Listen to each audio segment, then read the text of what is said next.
Imagine, if you will, if the best physical hockey player on your favorite NHL hockey team has been suspended for numerous games due to him being in an NHL fight.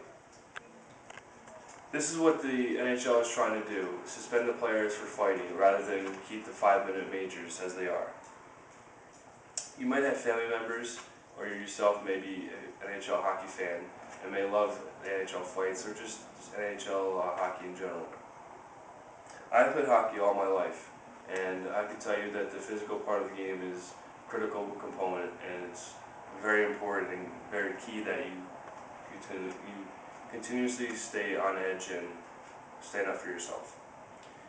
There are 3 reasons why fighting rules should remain unchanged in the NHL.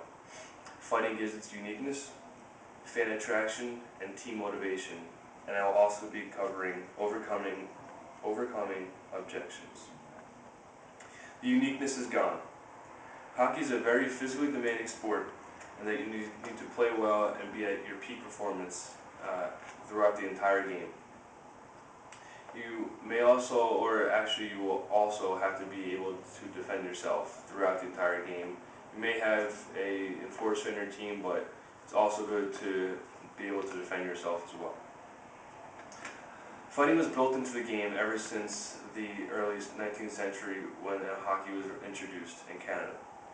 According to Kevin Allen, a writer for USA Today, extracted from EBSCO written on September 3rd, 2004, he says, "Hockey fights have been a staple since the league was founded in 1917. These enforcers protect the scorers, the more skilled players of the team, but also they can deal with revenge, say for a penalty that was not called prior to the little altercation. And it has to do with rivalry throughout the teams, or just possibly with the 2 individuals themselves. Some hockey greats are Dave Schultz of the Philadelphia Flyers, Cam Janssen of New Jersey and Toronto, and David Clarkson of the New Jersey Devils. Now that you understand hockey cannot compare to any other sport with its uniqueness, let us think about how the fighting draws in a crowd. Fan attraction. Fans are a very key component of the game because when they see a fight, they bang on the glass, they do whatever they can. They throw beer on the ice, they're not supposed to, but they do whatever they can they want to be in the fight. They want to be on the ice, be in that position. The fans come for the hockey and stay for the fighting, which means they come to enjoy the hockey game, but stick around because they know there's going to be a lot of physical play and a great deal of fighting. According to a Washington Capitals blog written by DC Sports in January of 2008, they say, "The reality is that fighting draws the crowds as long as the fighting does not get out of control. That is why hockey was booming in the early to mid-1900s. There are ongoing rivalries between Pittsburgh Penguins and Devils, and then the Flyers and the Devils. These rivalries have been ever since the NHL was started. They started ever since the beginning, pretty much." According to Kevin Allen, a writer for USA Today, extracted from EBSCOhost.com, written on September 3rd, 2004, he states, "Fighters were called policemen in the original 6 years because it was their job to protect the stars, and in the 1970s they began to be called goons." They're called goons now because they seem to be, people forget about where NHL has been, but they have to see how far NHL has come, and they're just protecting their own kind, their teammates.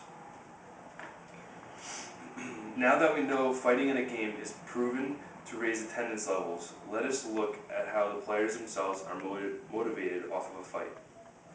Team motivation. Now, team motivation involves energy that's given off from the players fighting to the crowd, to the players fighting to their teammates. This is a critical component because it gives the other team an edge. They actually have NHL games for video games that give the team a little more motivation. It gives them a little faster, but that's for video games. The stakes are higher when it gets into the fights, but that's what happens. I understand that there are those of you who still disagree with me. However, consider this. There's a Rule 56 fisticuffs rule that was in the 19th century, but it's evolved over time and has many key components to it. Fighting gives its uniqueness. Fan attraction and team motivation are also involved. Imagine your favorite player suspended and keeping them in the game for 5 minutes, not being suspended completely. Fighting is a critical component of an NHL hockey game and should stay in the NHL.